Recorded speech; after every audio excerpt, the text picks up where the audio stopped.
ഇത് 300 രൂപയ്ക്ക് മേടിച്ച ഈ ഒരു വിൻറ്റേജ് കാറിന്റെ ഡൈകാസ്റ്റ് മോഡലിനെ നമ്മൾ ഇന്ന് RC കാറായിട്ട് കൺവേർട്ട് ചെയ്യാൻ പോവാണ് കേട്ടോ. ഈ വീഡിയോക്ക് ശരിക്കും 2 പാർട്ട് കാണും കേട്ടോ. രണ്ടാമത്തെ വീഡിയോക്കകത്ത് നമ്മൾ ഇതുപോലെ അൾട്രാ റിയലിസ്റ്റിക് ആയിട്ട് ഒരു ഡയറോമയും കൂടി ഉണ്ടാക്കും. ഈ വണ്ടീനെ നമുക്ക് ഫുള്ള് ഡിസ്മാൻഡിൽ ചെയ്യണം.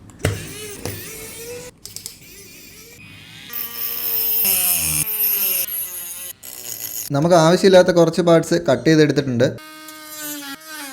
അതുപോലെ തന്നെ വീൽ ആർച്ചും കുറച്ചും കൂടെ ഒന്ന് വലുതാക്കി എടുത്തിട്ടുണ്ട് കേട്ടോ. പിന്നെ നമ്മൾ ഡിസ്മാൻഡിൽ ചെയ്യാൻ പറ്റുന്ന രീതിയിലാണ് ഈ ഒരു ബോഡി ഇതിലേക്ക് മൗണ്ട് ചെയ്യുന്നത്. 1/43 സ്കെയിൽ വരുന്ന ഒരു അടിപൊളി RC കാറിൻ്റെ ചേസാണ് കേട്ടോ നമ്മൾ ഇതിനു വേണ്ടി യൂസ് ചെയ്തിരിക്കുന്നത്. ഇതിൻ്റെ ഫുൾ വീഡിയോ ഞാൻ എൻ്റെ യൂട്യൂബ് ചാനലിൽ അപ്ലോഡ് ചെയ്തിട്ടുണ്ട്. അതിൽ ഫുൾ ഡീറ്റെയിൽസ് ഉണ്ട്. അപ്പോൾ വണ്ടിക്ക് മാച്ചാകുന്ന രീതിയിൽ ഒരു പിക്കപ്പ് വണ്ടി എങ്ങനെയാണോ വരുന്നത്, നോർമലി പുറകിൽ ഒരു പടുതായും കാര്യങ്ങളൊക്കെ വരുന്ന പോലെ ഇവിടെ നമ്മൾ കവർ ചെയ്യും. ഈ ഒരു തുണിയാണ് കേട്ടോ നമ്മൾ അതിനുവേണ്ടി ഉപയോഗിക്കുന്നത്. അപ്പോൾ നമ്മൾ സൈഡെല്ലാം ഒട്ടിച്ചതിന് ശേഷം അതിന് വേണ്ടാത്ത പാർട്ടെല്ലാം നമ്മൾ കട്ട് ചെയ്തെടുത്തു. പിന്നെ ഒന്ന് റിയലിസ്റ്റിക് ആക്കാൻ വേണ്ടി ഫുള്ള് പെയിൻറ്റ് ചെയ്തെടുത്തിട്ടുണ്ട്.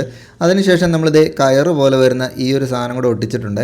കുറച്ച് റിയലിസ്റ്റിക് ആക്കാൻ ഞാൻ ട്രൈ ചെയ്തിട്ടുണ്ട്. നിങ്ങൾക്ക് എന്താ തോന്നുന്നത് എന്നുള്ളത് കമൻറ്റ് ചെയ്യണേ. ഇങ്ങനത്തെ വീഡിയോസ് നിങ്ങൾക്ക് ഇഷ്ടമാണെങ്കിൽ പേജ് ഇപ്പോൾ തന്നെ ഒന്ന് ഫോളോ ചെയ്തേക്കണേ. ഇനിയിപ്പോൾ നമുക്ക് വണ്ടി ഒന്ന് ഓടിച്ച് നോക്കാം.